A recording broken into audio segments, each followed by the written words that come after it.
Նիկոլ Փաշինյանը ասում է պատերազմի երագլուխ կուսակցությանը, Նիկոլ Փաշինյանը հայտարարել է դնելու է Նոյան տապանը ուղարկի բաց ծով, որ այդ երեք ուժերը Հայաստան դաշինքը, Ուժեղ Հայաստանը եւ Բարգավաճ Հայաստանը երագլուխ պատերազմի կուսակցություններ են, ինքն էլ խաղաղություն է բերելու։ Այս քննադատություններին ինչպես կանդրադառնաք եւ ասում է, եթե իրանք չլինեն, այլընտրանքը պատերազմն է, դուք պատերազմ եք վերել։ Պատերազմի երագլուխ դևը դա Ալիև, Նիկոլ Փաշինյան, Էրդողան, Եռյակ։ Իրենք են բերել պատերազմ, իրենք են համատեղ Արցախը հայաթափել, էթնիկ զտման ենթարկել եւ այս ամեն ինչը նաեւ Հայաստանի ինքնիշխան տարածքում այդ Եռյակի գործունեության արդյունքում այսօր գտնում են ադրբեջանական զորքեր։ Նիկոլ Փաշինյանը պարտության, պատերազմի, ողբերգության խորհրդանիշ։ Երբ որ մենք խոսում ենք մեր իրավունքների մասին, դա չի նշանակում մենք պատերազմի ուժ ենք, պատերազմը բերել է ինքը եւ արդյոք օգտվելով մեկ անգամ եւս ասեմ, յուրաքանչյուր զոհի հայրենիքի ամեն մի մետր հանձնած տարածքի համար Նիկոլ Փաշինյանը ու իր խմբակը պատասխանատվություն ունեն կրելու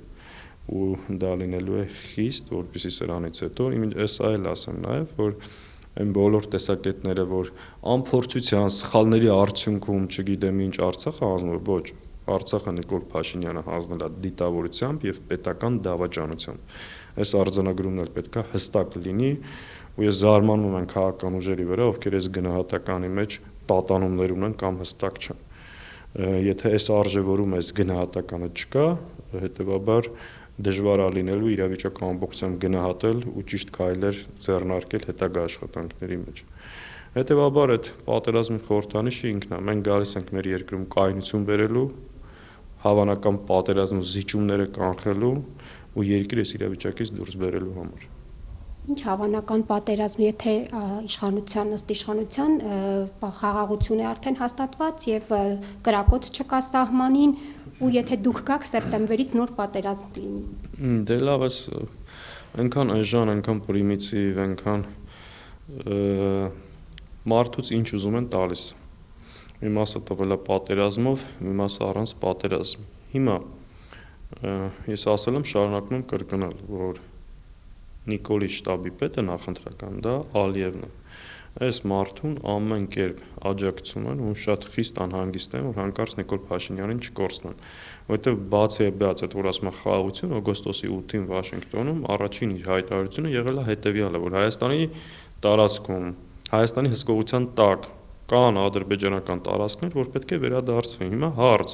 այդ ԿՊԱ-ականներից, որ մեկին տեսնում եք, ասեք, այդ որ տարածքի մասին է խոսքը։ Այն քարտեզը, որ փակցրել է Հայաստանի քարտեզը իր կրծքին ու ման է գալիս, ինքը այդ քարտեզի վրա իշխանություն չունի։ Այդ քարտեզի շուրջ 200 կիլոմետր քառակուսի ու ավել այսօր գտնում է Ադրբեջանի հսկողության տակ։ Իսկ մարդը ինչ իրավունք ունի խոսի խաղաղությունից, չգիտեմ ինչից, այս նորից եմ ասում, պատերազմի ողբերգության խորհրդանիշը։ 21 թվին խաղաղություն է խոստացա, ինչ է արել։ 22 թիվ պատերազմ այդքան զոհ Հայաստանի տարածքների հանձնում, 23 թիվ այդքան զոհ Արցախի էթնիկ զտում, մենակ Գաղթի ճանապարհին 60 հայ մարդ է մահաց։ 24 թվին առանց կրակոցի Տավուշում ռազմավարական նշանակության ունեցող դիրքերը հանձնել է, բերել է մի հատ պատակառուցը, ասում է խաղաղություն, մի հատ էլ գլուխ է գովում, թե 50 մետր հեռավորությամբ ապրում են։ Մինչև քեզ գալը, քո իշխանության գալը,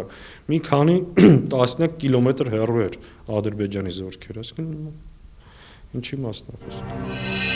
Բաժանորդագրվեք Արմաթ մեդիայի ալիքներին սոցցանցերում, հետևեք մեզ նաև Armat Media AM կայքում։